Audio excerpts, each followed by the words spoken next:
How many times have you found yourself tangled in the web of unnecessary drama, regretting words you can't take back? Or perhaps you've spilled your heart out, only to feel vulnerable and exposed afterward. If you're nodding along, you're not alone. In today's journey toward Stoic Mastery, we confront these common dilemmas head-on. Inspired by the wisdom of Epictetus, we unveil 7 things you should keep secret. But here's the twist, the most potent solution, the secret that can truly transform your life. It's not revealed until the very end of this video. So stick around, because what awaits you will unlock a new level of understanding and mastery. Smash that subscribe button right now to access the eternal wisdom of the Stoics. And now, get set to be engulfed in the profound depths of Stoic wisdom like never before. Number 1. Avoid self-criticism. Picture this. You're alone in front of the mirror, nitpicking every little flaw, every mistake you've made. You start saying mean things to yourself, criticizing yourself over and over. But hold up a sec. Would you talk to your best friend like that? Probably not. So why treat yourself so badly? Seneca, the wise old Stoic dude, talked a lot about being nice to yourself. He said that if we're kinder to ourselves inside our heads, we'll be stronger and happier. Imagine if every time you messed up, you cheered yourself up instead of being mean. How much better would you feel? It's time to stop beating yourself up.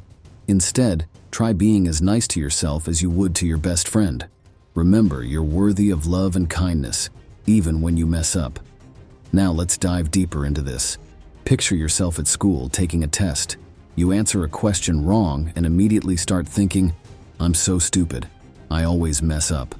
But what if you tried a different approach? What if you said to yourself, it's okay, I'll do better next time? Which feels better? Seneca would tell us that speaking kindly to ourselves isn't just about feeling good. It's about building resilience. When we're kind to ourselves, we bounce back from setbacks faster. We're more confident to try new things because we know we'll be okay, even if we fail. So next time you catch yourself saying something mean to yourself, pause. Take a deep breath and try saying something nice instead. You'll be surprised at how much better you feel. But wait, there's more. Let's talk about how speaking kindly to ourselves can improve our relationships. Imagine you're playing with your friends and you accidentally drop the ball. Instead of laughing it off, you start calling yourself names. Your friends might feel uncomfortable or even worried about you. But if you show kindness to yourself, your friends will see that and feel more comfortable around you. Seneca believed that being kind to ourselves also makes us kinder to others. When we treat ourselves with love and compassion, it's easier to extend that same kindness to those around us. So, by practicing self-kindness, we not only improve our own well-being, but also contribute to a more positive and supportive environment for everyone. In short, speaking kindly to ourselves isn't just a nice thing to do. It's essential for our happiness, resilience, and relationships. So let's make a pact to be our own best friends, starting today. Number 2, stay humble and avoid bragging about personal growth. The temptation to show off our achievements, especially when it comes to getting better at stuff. You've made big steps on your journey to becoming a better you, and you want everyone to know. But wait a minute. Seneca warns us not to get too proud and to stay humble. Imagine you've just finished a hard workout or read a really helpful book. You feel awesome and want to tell everyone about it. But think about why you want to brag. Are you trying to inspire others or just trying to make yourself look good? Instead of showing off, let your actions do the talking. Seneca says we should show people how to be better instead of telling them. Being truly great isn't about getting lots of attention. It's about being a good person inside. So, don't show off about getting better. Just keep doing your thing quietly, knowing that real change happens when you're true to yourself. Now let's explore this concept further. Imagine you're at school and you've just aced a test. Instead of quietly celebrating your success, you start boasting to everyone within earshot. How do you think your classmates would react? They might feel annoyed or even resentful towards you. Seneca teaches us that excessive pride can drive people away. When we constantly brag about our accomplishments, we create distance between ourselves and others. True humility, on the other hand, fosters genuine connections and mutual respect. Moreover, boasting about our self-improvement journey can have unintended consequences on our own growth. When we seek validation from external sources, we become dependent on others' approval rather than cultivating intrinsic motivation. Seneca believed that true virtue arises from an internal sense of integrity, not from external recognition. So, instead of seeking validation through bragging, focus on the intrinsic satisfaction of personal growth. Embrace humility as a guiding principle, knowing that true greatness lies not in the spotlight, but in the quiet depths of sincerity and authenticity. Number 3, avoid overindulgence. All right, my fellow seekers of Stoic wisdom, let's delve into the profound insight encapsulated in our next rule. Avoid overindulgence. Picture this scenario. You're at a birthday party, surrounded by mountains of tempting treats. You indulge in too many slices of cake, telling yourself you'll start eating healthier tomorrow. But as the sugar rush fades, you're left feeling sluggish and guilty. Sound familiar? Seneca, that sage of Stoicism, cautioned against the perils of excessive indulgence.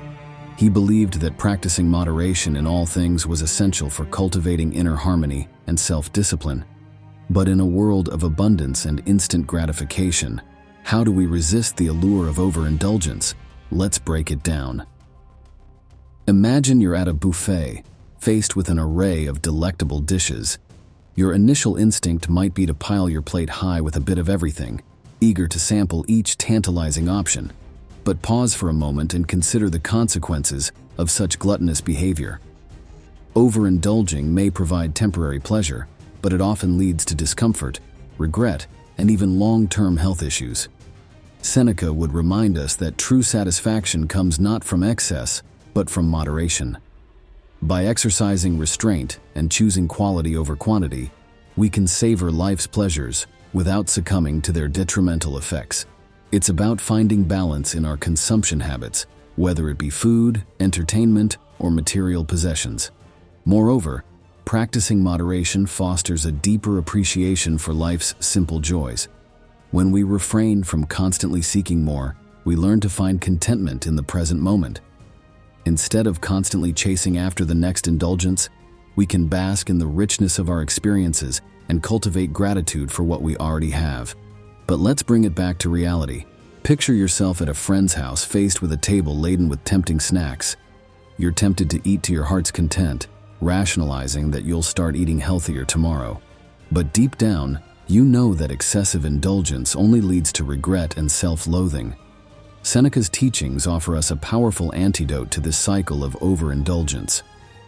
By embracing moderation as a guiding principle, we can break free from the grip of mindless consumption and reclaim control over our habits. It's about making conscious choices that align with our long-term well-being rather than giving in to momentary impulses. Furthermore, practicing moderation cultivates resilience and self-discipline, essential qualities for navigating life's challenges. When we learn to moderate our desires, we become less susceptible to external temptations and more adept at managing our impulses. This self-mastery empowers us to pursue our goals with clarity and determination, unburdened by the distractions of excess. But moderation isn't just about restricting ourselves. It's also about finding a sustainable balance that allows us to enjoy life to the fullest. It's about savoring each moment and relishing the simple pleasures that surround us. Whether it's a leisurely stroll in nature, a heartfelt conversation with a loved one, or a delicious meal shared with friends, moderation enables us to fully appreciate life's richness. Number 4, avoid talking too much. Let's explore a rule that holds profound significance in our daily lives. Don't be a big mouth. Picture this scenario. You're engaged in a conversation with friends, eager to share your thoughts and opinions. But as you dominate the conversation, you fail to truly listen to others, missing out on valuable insights and perspectives. Does this ring a bell? Seneca emphasized the importance of listening with an open mind and a humble heart. He believed that true wisdom arises not from incessant chatter, but from attentive listening and thoughtful reflection. But in a world inundated with noise and distractions, how do we cultivate the art of listening? Let's delve deeper into this concept, Imagine you're at a family gathering surrounded by relatives sharing their stories and experiences. Instead of eagerly awaiting your turn to speak, take a moment to truly listen to what others have to say. By attentively listening, you not only show respect for their perspectives, but also gain valuable insights that broaden your own understanding of the world.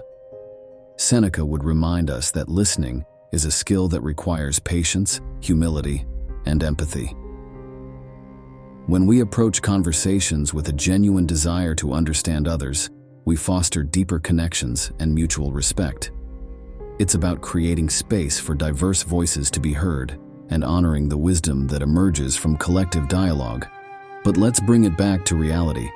Picture yourself in a classroom, engaged in a group discussion about a complex topic. As your classmates share their thoughts and insights, resist the urge to interject with your own opinions.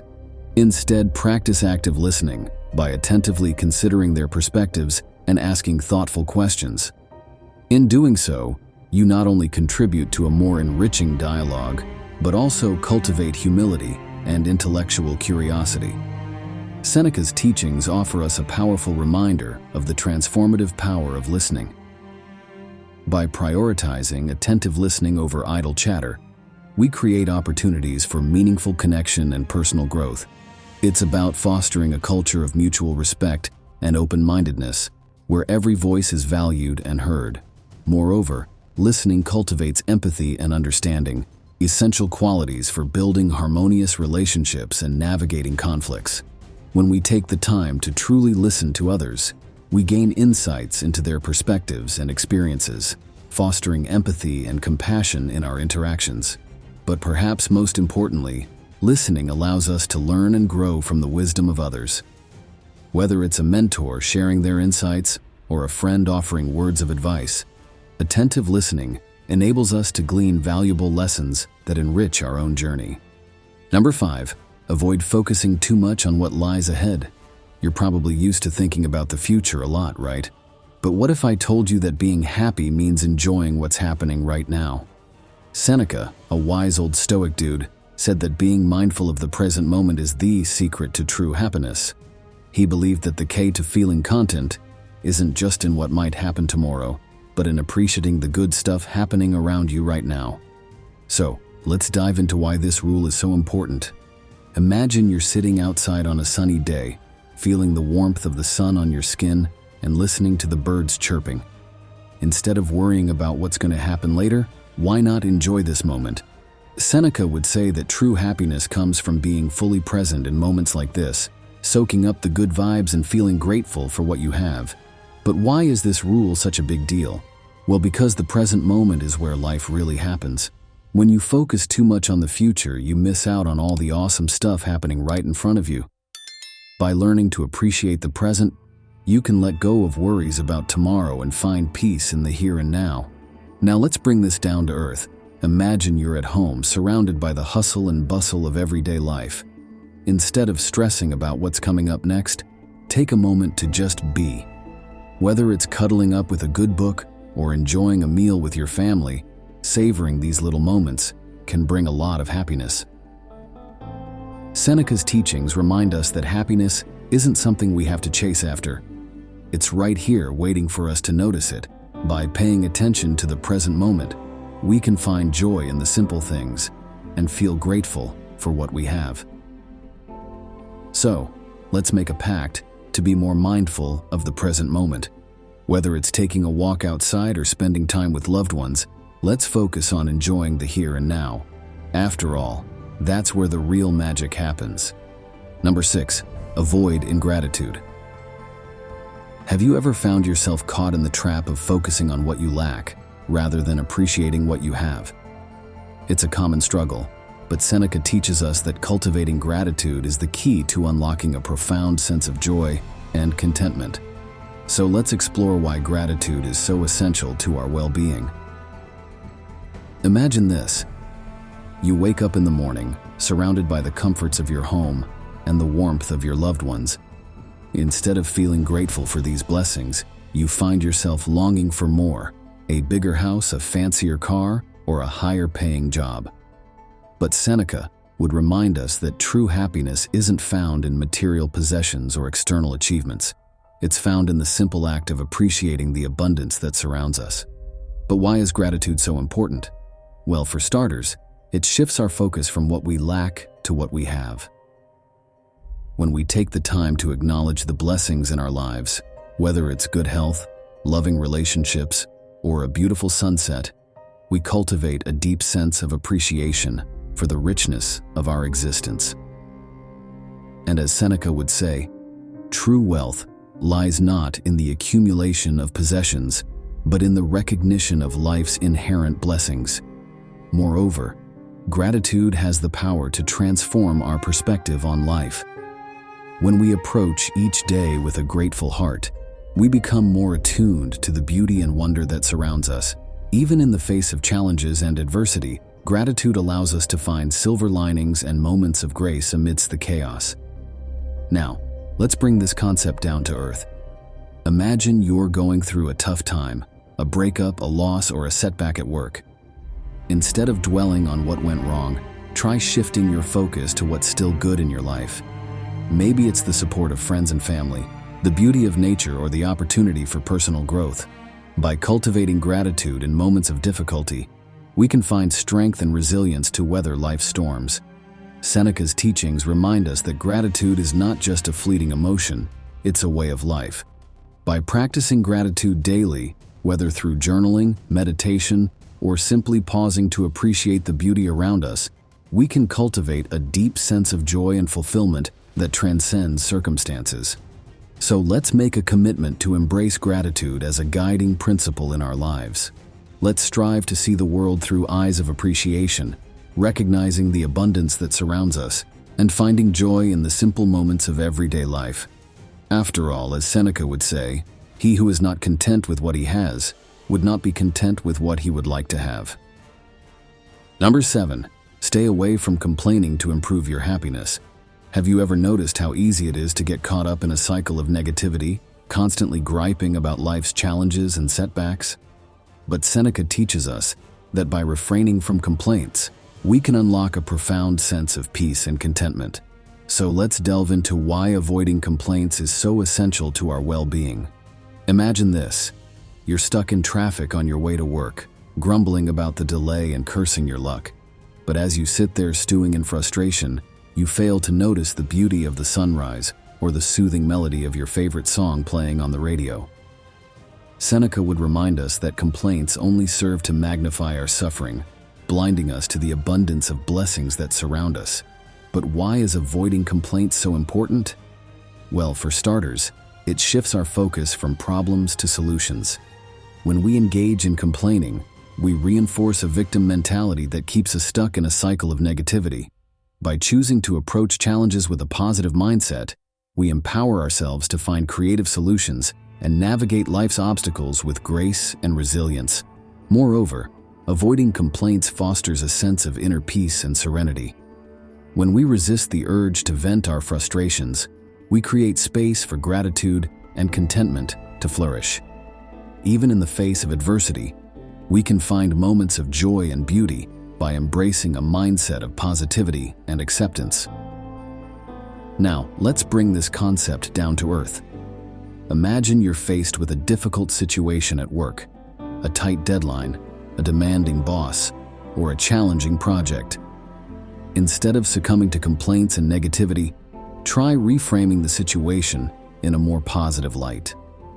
Perhaps it's an opportunity to showcase your skills and expertise, or a chance to learn and grow from the experience. By approaching challenges with a positive attitude, we can transform obstacles into opportunities for personal and professional development. Seneca's teachings remind us that complaining is not just a harmless habit, it's a toxic mindset that robs us of our joy and vitality. By choosing to cultivate positivity and gratitude in our daily lives, we can break free from the chains of negativity and embrace a brighter, more fulfilling existence. So, let's make a commitment to avoid complaints and embrace positivity as a way of life. Let's strive to see the world through eyes of gratitude and appreciation, recognizing the beauty and wonder that surround us each day.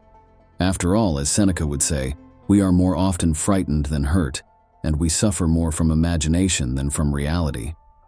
And there you have it. But before we part ways, I have an exciting announcement to make. In our next video, we'll be delving into the biggest secrets that will make men irresistible to any woman. Yes, you heard that right. We'll uncover the timeless principles that have been passed down through the ages, helping men cultivate charm, confidence, and magnetism that will captivate the hearts of all who encounter them. So, make sure to subscribe to our channel and hit the notification bell so you don't miss out on this invaluable wisdom. And don't forget to leave a comment below sharing your thoughts and insights. Together, we'll continue on this journey of self-discovery and empowerment. Until next time, stay stoic and keep striving for greatness.